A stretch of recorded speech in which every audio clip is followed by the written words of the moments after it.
SN Singh साहब, इस बार की लड़ाई वाकई में बहुत चुनौतीपूर्ण दिख रही है। 2014 वाला जो मैंडेट 26 में से 25 सीटें, लग रहा है इस बार उस तक पहुंच जाएंगे।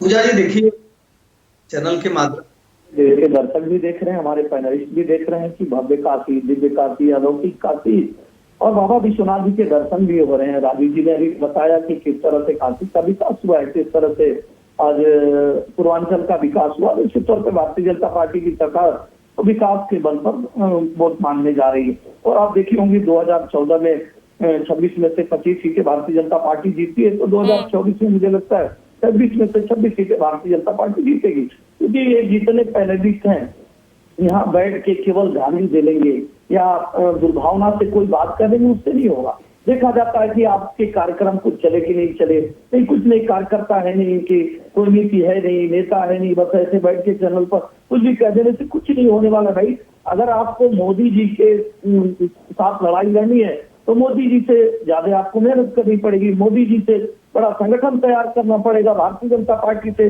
ज्यादा आपके कार्यकर्ता होने चाहिए और जमीन पर कार्य होना चाहिए।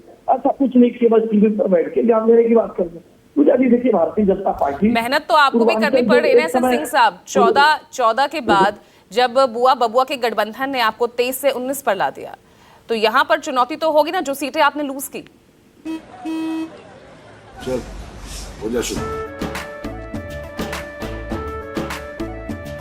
केसरिया से मन जोगी हुआ रे, दिल झूमे देखो पतवारा हुआ रे, दिल झूमे देखो पतवारा हुआ रे। हर पल मनाओ केसरी त्योहार। विमल बोलो जुमा केसरी। नहीं देखिए पूजा जी, निश्चित तौर पे अच्छी बात है। उस समय आदरणीय राजीव जी और आपने भी पूजा जी ये बात कही थी और सभी लोग ये मानते थे कि बहुजन समाजवादी पार्टी और समाजवादी पार्टी से बड़ा गठबंधन कोई हो नहीं सकता जिसमें 60% लोग एक साथ आ जाते हैं। तो निश्चित तौर पे उस समय भारतीय जनता पार्टी अगर 2-4 सीटें जो जहां से भी वो हारी, उसके लिए हम तैयारी करते हैं। हम समाजवादी पार्टी की तरह बदला लेने वाली बात नहीं करते, हम उनको बदलने का कार्य करते हैं, उनके पास जाके सर झुकाने का कार्य करते हैं, वहाँ योजनाएं चलाते हैं, वहाँ कार्यक्रम चलाते हैं, भागीदार बनाते हैं। और इस भागीदारी के नाते ही आज कभी 4-6% वोट पाने वाली भारतीय जनता पार्टी देश में दुनिया की सबसे बड़ी पार्टी हो गई। उन्हीं नीतियों को लेकर मोदी जी के नेतृत्व में पूर्वांचल में भी भारतीय जनता पार्टी आई और 2014 का जो सफल प्रदर्शन था उससे भी बेहतर प्रदर्शन की उम्मीद हम इसी नाते कर रहे हैं कि हमने कोई भेदभाव जात धर्म मत मजहब देखकर कार्य नहीं किया। हमने कोई योजना ऐसा नहीं बनाया कि एक जगह का विकास हो दूसरे का नहीं हो। आज पूर्वांचल एक्सप्रेस वे बना है तो पूर्वांचल के हमें लग रहा है कि सभी जाति धर्म के लोग उस पे जाते होंगे। आज जिस तरह से दंगा मुक्त प्रदेश हुआ है, 700 दंगे पूजा जी इसी उत्तर प्रदेश में होते थे, और आजमगढ़ और मऊ का तो क्या कहना, मऊ के दंगे को किसने नहीं देखा है। 5 दिन तक 500 असलों के साथ मुख्तार अंसारी का खून खराबा तो दुनिया ने देखा। धारा 144 लगने के बाद पूरी दुनिया का एक पहला इस बार क्या आकलन कर रहे हैं आप? इन 26 सीटों का आकलन क्या कर रहे हैं इस बार? देखिए, भारतीय जनता पार्टी मोदी जी के नेतृत्व में जो विकास के कार्य की जो राजपाट का अलग जगह है, और पूर्वांचल में तो अयोध्या का संपूर्ण प्रभाव पड़ता है, आशीर्वाद होता है अयोध्या का। तो निश्चित तौर पर काशी कॉरिडोर हो, पूर्वांचल एक्सप्रेस वे हो, बुंदेलखंड एक्सप्रेस वे हो या मेडिकल नहीं, आकलन क्या कर रहे हैं? 26 सीटों में से कितनी सीटें? भाई 80 मिशन 80 सीटें जीतने का आप दावा कर रहे हैं ना, ये 80 मिशन कैसे पॉसिबल होगा? उसका कारण समझ पूजा जी, उसका कारण समझिए कि क्यों पूर्वांचल नहीं देश के लोग दे रहे हैं।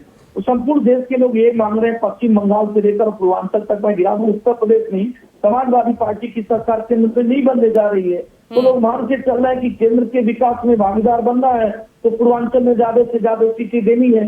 इसी तरह आप पश्चिम बंगाल से भी लेंगे तो पश्चिम बंगाल के लोग जान रहे हैं कि ममता बनर्जी को नहीं प्रधानमंत्री बनना है। बिहार में जान रहे हैं लोग कि लालू जी के लड़की को नहीं बनना है। संपूर्ण भारत में इसी तरह की चर्चाएं चल रही है कि जो कुछ भी कार्य अगर विकास का किया वो मोदी जी ने किया, आगे भी जो बचा है वो मोदी जी करेंगे। इस बात पे पूर्वांचल नहीं, संपूर्ण भारत की 26 में से इस बार कितनी सीटें एसएन सिंह साहब? मैं तो सीधा पूछ रही हूँ, 26 में से 26 में से 26 आप गिन लीजिए भाई, आप गिन लीजिए। अगर हम एम्स बनाते हैं, हम खाद के कारखाने को चालू कर देते हैं उसी वाराणसी में जहाँ पे आप बैठी हुई हैं या राजीव जी हैं, वहाँ पे अगर बड़े बड़े काम हो रहे हैं तो निश्चित तौर पर वहाँ की जनता का आशीर्वाद भारतीय जनता पार्टी को मिलेगा। इसी पूर्वांचल में आजमगढ़। ठीक है फराज किदवई साहब, तो इसका मतलब अगर 26 में से 26 है तो इस बार भी आजमगढ़ जारी है और गाजीपुर भी जारी है फिर